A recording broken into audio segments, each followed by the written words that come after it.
welcome you watching Moneycontrol. I'm Ridhima Bhatnagar. In Ideas for Profit today, let's see what we're talking about. Homes First Finance's IPO is pricey. So should investors really bet on it? Should you subscribe to Home First Finance Company's IPO, which opens today? Let's take a look at all possible fundamentals and analyze them for you.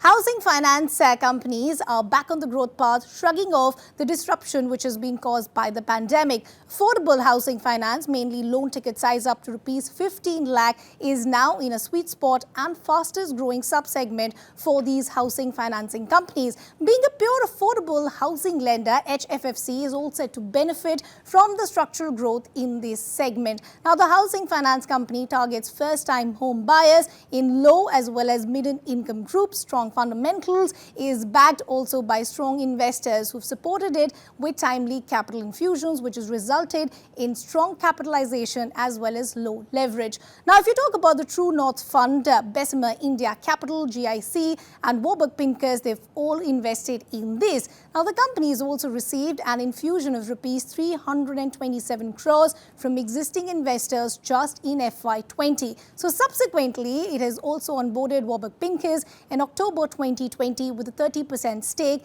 including a primary infusion of rupees 75 crores and a secondary stake sale from existing investors. Now, HFFC's loan assets saw growth of about 20% in the first half of the current fiscal year at 3,730 crores.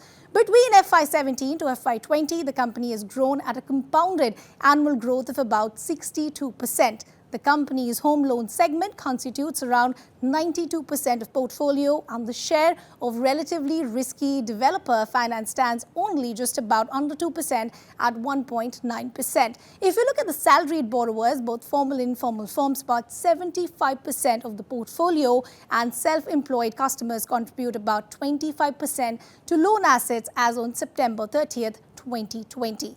Gujarat and Maharashtra accounted for about 60% of the asset book. The return on average also looks good at 2.7% in FY20, with operating expenses being slightly on a higher side, with cost to asset ratio at around 3.5%. Now, due to excess capital, return on equity is now depressed at about 11%. So if you look at the medium to long-term prospect, with the usage of technology and analytics, this has built a good lending franchise with considerably involved risk assessment processes, stringent underwriting norms, agile monitoring, and superior collection mechanisms. So if you look at in the near term, strong earnings growth will drive the stock price, and in the medium to long-term, valuation is also expected to multiply and expand it, and if can, successfully scale up the franchise.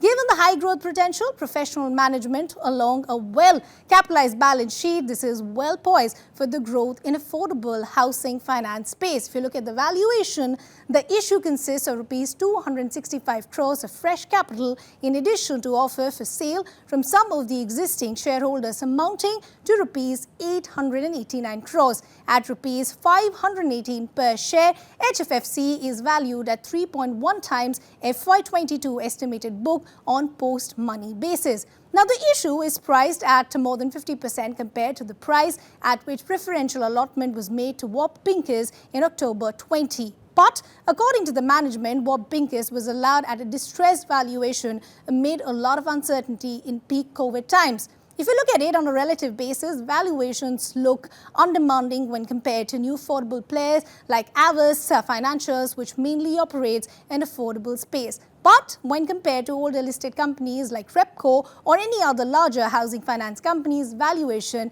does appear rich. That's all from me. We'll see you back again tomorrow.